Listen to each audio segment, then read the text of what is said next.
takes a high level of faith and trust in each other for things to work out. There's this part of loneliness that sometimes gets to you. The only person you can trust is God. There's no time difference with God. You need those jobs. Who did I offend? Nigerians don't do this. Why is this person behaving like this? Because the way some will change your skin tone.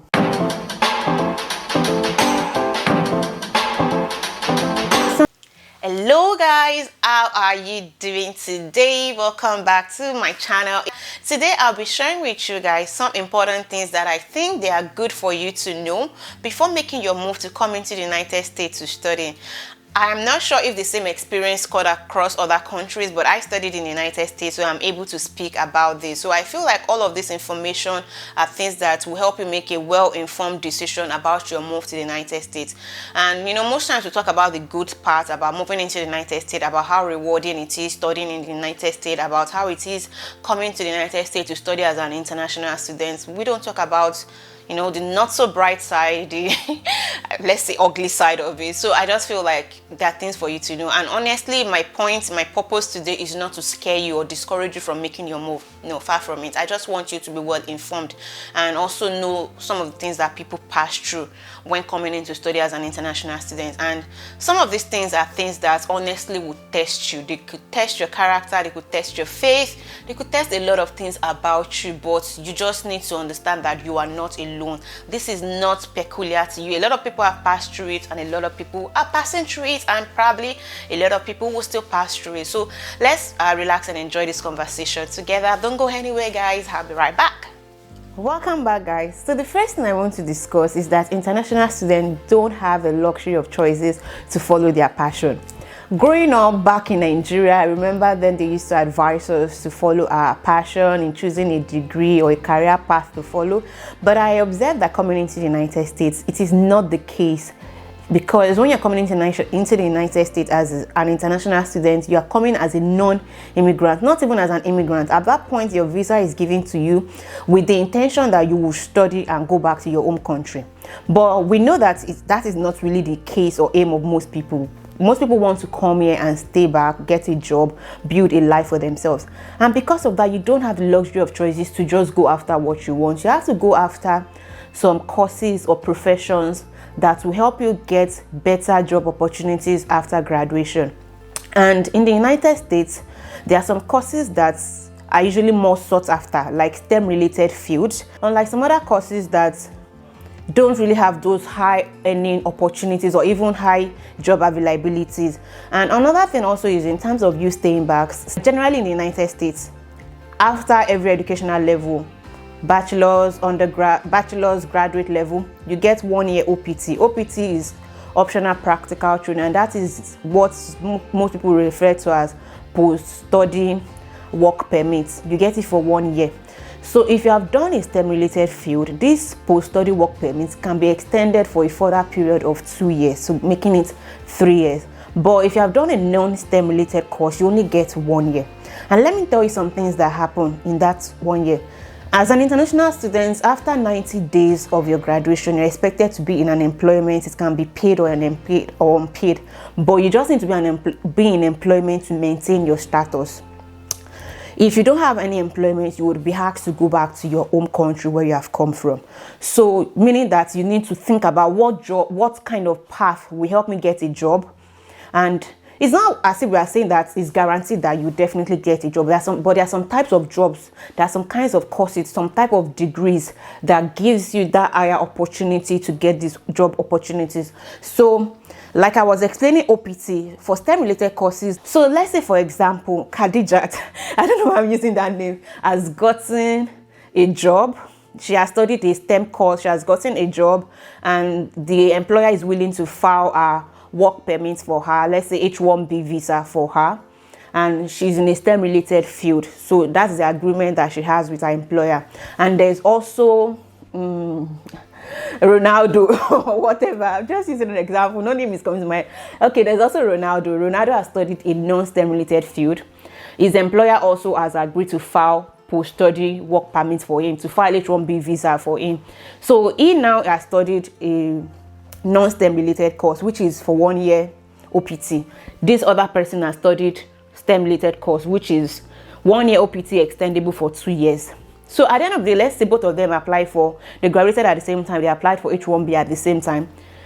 And I don't know, H1B is a lottery system, so most times it is based on luck, not how good your lawyer is in terms of filing anything. It's based on luck. So let's say in the first year, both of them, their H1B didn't pull through, they didn't get lucky, no problem, meaning that Khadijat now has 2 more opportunities, 2 more years to try to get a H1B visa approved, whereas Ronaldo has just that 1 year. So if he's not able to get his H1B visa approved in that 1 year, what happens to him? You get, so that's one of the things that you begin to consider, that oh, you need to really be strategic in terms of all the things that you do when you come into the United States. You want to look at courses that will give you this opportunity, because if you have studied in a non-STEM related course, you have already reduced your chances. You know, the number of chances that Khadijat has is different from the chances that Ronaldo has. So that's on one side. Another side is in terms of job opportunities and finance. As an international student in the United States, now I've said you are a non-immigrant, there are some kinds of job that you even want to apply to. You will now begin to see, would you require work authorization now or in the near future?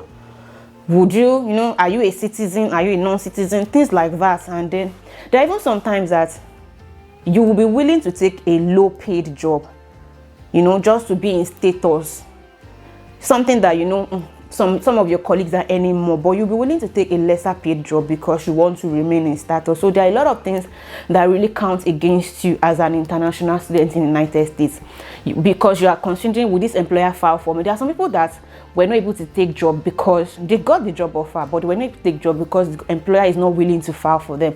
So as an international student, you're always thinking about, will this employer file for me? You know, will this employer file my H1B? Will they file my green card?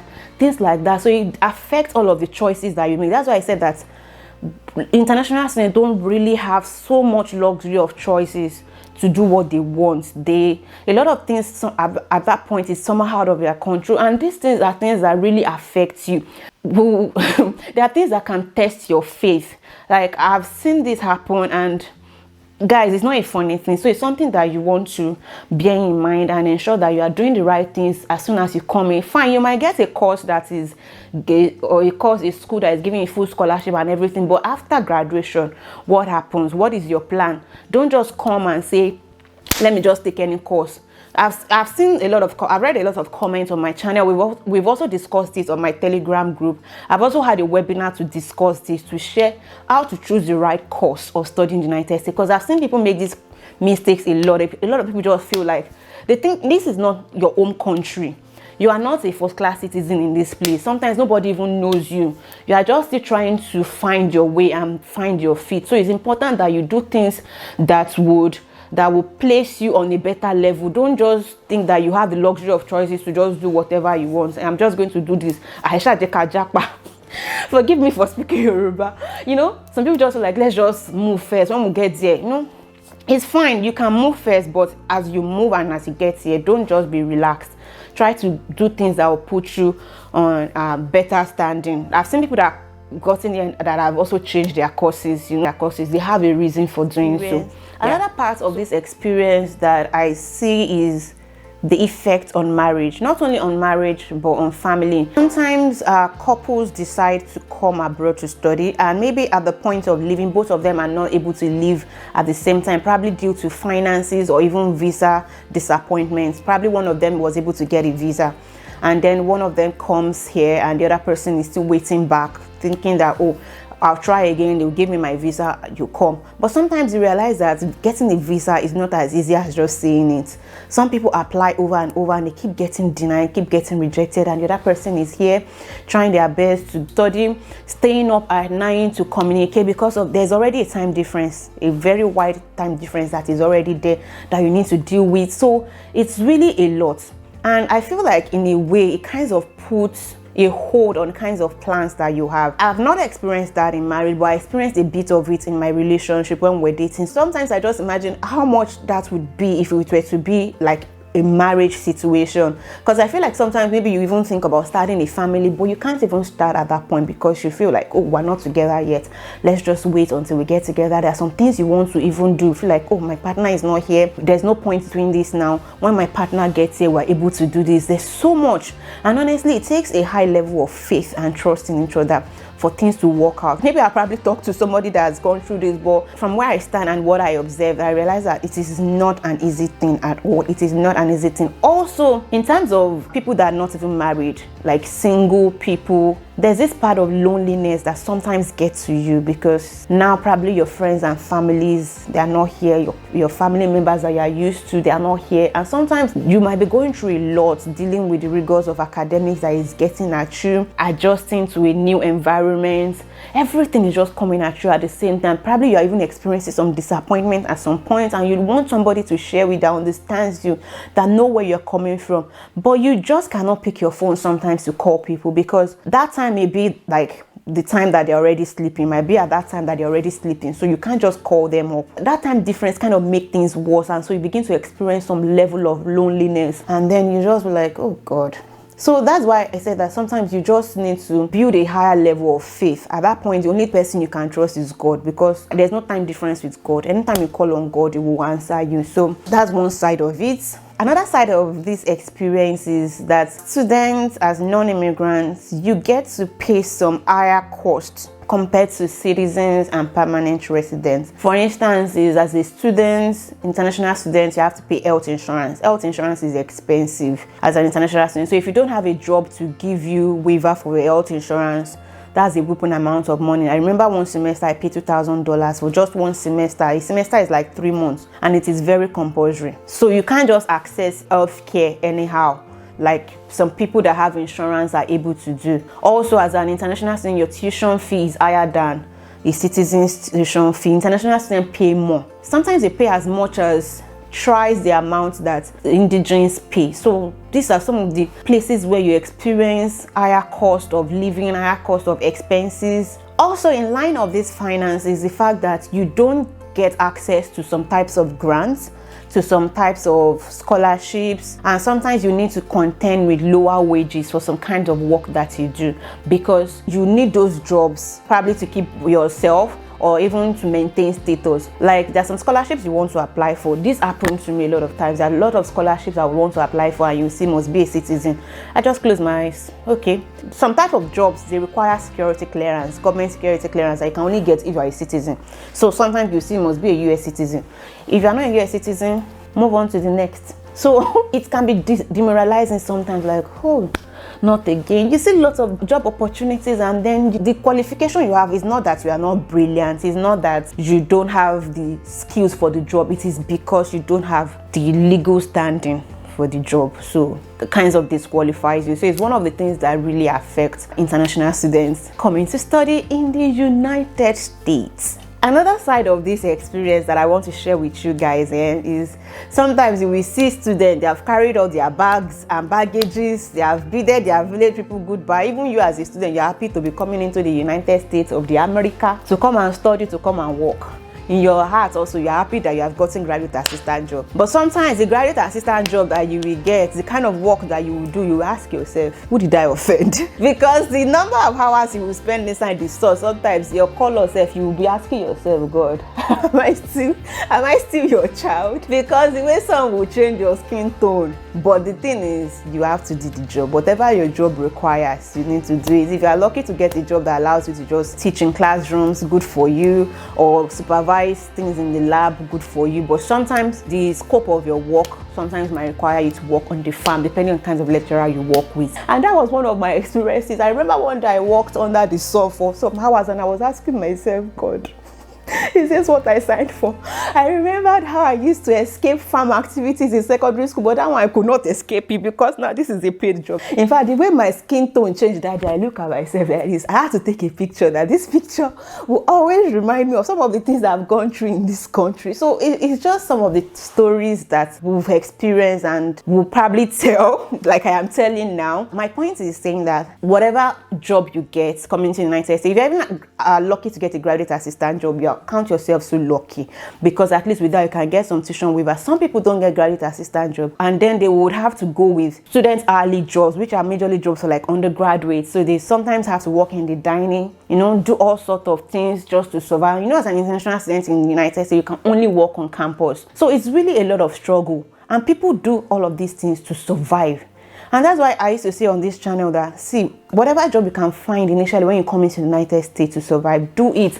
This is not about what level you are coming from before you came into the United States. You either do those jobs or you go back to where you're coming from. You need to brace yourself up for it, and you need to do your job well. I usually advise people, like, whatever job you are doing, do it like you are not only representing yourself, you are representing your tribe, representing your country, because the person you are working with would evaluate it as, oh, is this how Nigerians behave? So you don't want to be lazy around your job. You don't want to lackadaisical about your job. You want to build a good image, because this is something I've actually heard before from one of our lecturers, like, that he has been working with Nigerians. Nigerians don't do this. Why is this person behaving like this? And then it gave me some thought, like, wow, don't think that you are doing a job that are just representing yourself. You're not representing only yourself, you're representing even your family members, people that know you. So it's beyond on you to do your job well. Whatever the job is, you have signed up to take it, just do it, and do it well. Another side of this experience is how it affects your mental health. I know that in Africa, or let me say Nigeria, where I come from, a lot of things about mental health is not so much recognized. I think right now there's been so much advocacy around it, and people are beginning to recognize signs and symptoms of all these issues. But one of the things I've seen is that there's so much pressure on your mental health as an international student compared to when you were in Nigeria. In Nigeria, I think, to a certain level, yeah, you had your struggles dealing with a lot of systemic issues, but coming into the United States, there is a lot of anxiety, especially as a student. Just like I've mentioned before, there's so much anxiety about your future. So all of those things, they come back and they weigh so much on your mental health that if you don't take your time to kind of withdraw sometimes and just put your hope in God, you will find that you are depressed. Honestly, you will find that you are depressed. And the funny thing is, you will not recognize on time that you are depressed. You will just start seeing that you're withdrawing from people, you're withdrawing for some things, because now imagine that all your friends that you started with have gotten jobs, and you are there. You are thinking, God. Sometimes even when everybody is sharing their own testimony, you would withdraw because you don't want them to ask you also, how far have you gotten a job?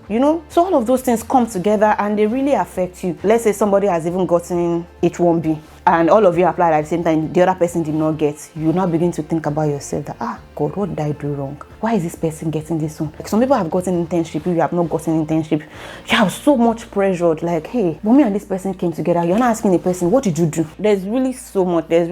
So there's that pressure on mental health that really affects international students a lot in the United States. So it really takes a lot to maintain that stability when it comes to your mental health. So these are all the things I wanted to share with you guys today. I hope this has been informative to you guys. The purpose of this video, like I've said, is not to scare you or discourage you. I just wanted to bring reality to you so that you can understand some of the things that you need to prepare for and brace yourself up for it. Don't think that, oh, jackpot, maybe things are not going to be rosy and easy. It takes time, and you so much need God. Don't think that at this point that I've come, I can do whatever I like. You really need God. Like I've said, there's a lot of pressure on your health, on your mental health especially. So you need God to help you thrive in this period of disappointments, rejections that are likely to come. Some people get lucky, they don't experience all of this as much, but for the people that experience them, it's not like they chose wrongly or anything.